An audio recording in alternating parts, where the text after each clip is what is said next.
Somewhere right now, someone is watching a video that goes something like this. You don't need to show your face.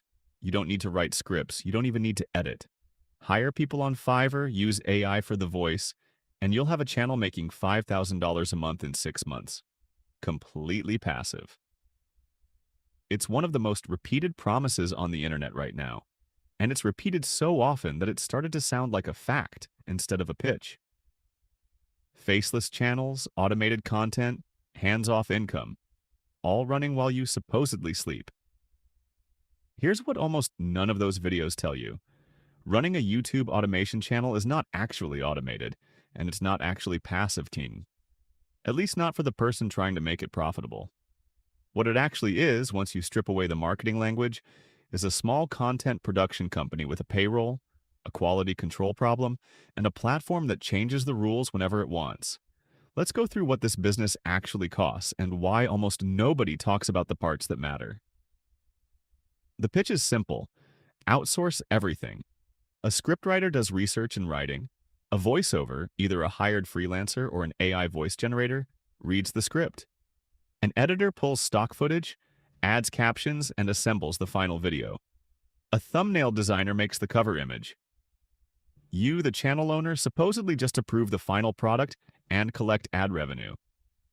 On paper, this sounds like a business you can run in 20 minutes a day.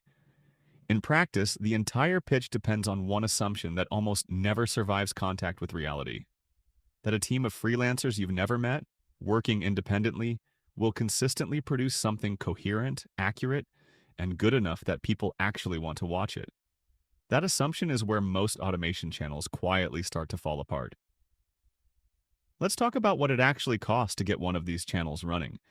A decent script from an experienced freelance writer researched properly rather than pulled loosely from a few Google searches commonly runs somewhere between $50 and $200 per video, depending on length and quality.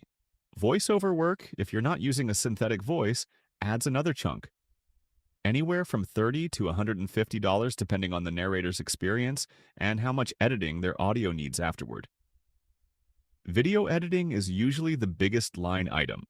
A well-edited 15 or 20-minute video with stock footage, motion graphics, captions, and pacing that actually keeps someone watching can run anywhere from $100 to $500, sometimes more if you want higher production value. Add a thumbnail designer, usually another $20 to $50 per video, and stock footage or music licensing fees on top of that. Add it up, and a single 15-minute video with a full outsourced team can easily cost $300 to $1,000 before it's ever uploaded. And that's before you've earned a single cent of ad revenue because YouTube doesn't pay per video. It pays based on watch time and ad impressions, accumulated slowly over time across a channel that first has to build an audience. Here's a detail that gets glossed over constantly. A brand new channel doesn't get paid from day one, even if the content is good. Most platforms require a channel to hit specific thresholds: a minimum number of subscribers and a minimum amount of total watch hours over the past year, before monetization is even turned on. Hitting those thresholds with brand new content, brand new channel authority, and no existing audience typically takes months, sometimes closer to a year, especially in competitive niches. That means the entire cost of producing videos during that period, potentially dozens of videos, each costing hundreds of dollars in outsourced labor, is money spent with zero revenue coming back, purely on the bet that the channel eventually breaks through. Some channels never do. The algorithm doesn't owe anyone consistent growth just because they paid for good production. This is the part that separates the pitch from the reality most clearly.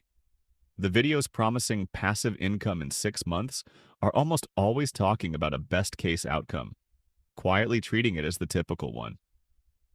Even once revenue starts coming in, a new problem shows up immediately: managing quality across a team you don't directly supervise. Scripts written by freelancers who are paid per project, rather than paid to genuinely understand the topic, sometimes contain factual errors, oddly generic phrasing, or subtle plagiarism from other sources, any of which can tank a channel's credibility or trigger a copyright claim. Voiceover work needs review for pacing, mispronunciations, and tone that actually matches the content. Editors need direction on pacing, or videos come back either rushed and confusing, or padded out with filler to hit a target length. Somebody has to catch all of this before it goes live. And that somebody is usually the channel owner watching every video in full before publishing, which is precisely the hands-on 20 minutes a day work the original pitch promised didn't exist. Skip that review step to save time, and the channel accumulates a slow drip of small quality problems, until viewers notice, watch time drops, and the algorithm quietly stops recommending the channel to new people. Here's a risk that applies to nobody's business plan, but sits over the entire venture regardless. The platform makes the rules, and the platform can change them. Recommendation algorithms shift regularly, sometimes favoring shorter content, sometimes longer, sometimes prioritizing different engagement signals entirely. And a channel built around one format can see its reach drop overnight for reasons that have nothing to do with content quality. Copyright claims on background music or stock footage licensed incorrectly by an outsourced editor can strip monetization from individual videos with little warning. And increasingly, platforms have introduced specific policies around AI-generated or low-effort content, meaning a channel leaning heavily on synthetic voices and repetitive formats risks being flagged or demonetized in ways that a more original channel wouldn't be. None of this is under the channel owner's control. It's simply the cost of building a business entirely on top of someone else's platform, with someone else's rules that can change at any time. Let's put rough numbers on a channel that's actually gaining traction, just to see how the economics settle out. Say a channel is producing 4 videos a month, each costing $400 in outsourced production, $1,600 a month in direct costs. Add software subscriptions for editing tools, stock footage libraries, and thumbnail design tools, another 100 or so. Ad revenue for a growing channel in a decent niche might land somewhere between $5 and $20 per thousand views, meaning a channel needs genuinely substantial view counts. Hundreds of thousands of monthly views, not tens of thousands, before ad revenue alone covers production costs, let alone turns a real profit. Many channels in this space don't get there through ads at all. They get there through sponsorships, affiliate links, or by using the channel as a funnel into a course or a paid community. Meaning the actual profitable version of this business often isn't make videos, collect ad money at all. It's build an audience, then sell something else to that audience. So if the simple version of this pitch rarely works cleanly, what does the version that actually succeeds look like? The channels that turn into real businesses tend to treat this less like a hands-off investment and more like running a small media company. They build a consistent, trained team instead of hiring one-off freelancers per video, because a writer and editor who understand the channel's voice produce far more consistent quality than a rotating cast of strangers. They keep a tight review process on every single video before it goes live, treating that review as a non-negotiable part of the job rather than an optional extra step. They diversify revenue early, layering in sponsorships and affiliate deals rather than waiting on ad revenue alone to make the math work. And a good number of them eventually stop outsourcing the parts that actually differentiate the channel: the research, the angle, the specific voice of the content, while continuing to outsource only the mechanical parts, like basic editing and thumbnail templates.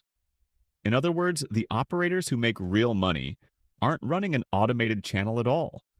They're running a small production studio with a very specific process, and they've simply automated the parts of that process that don't require judgment.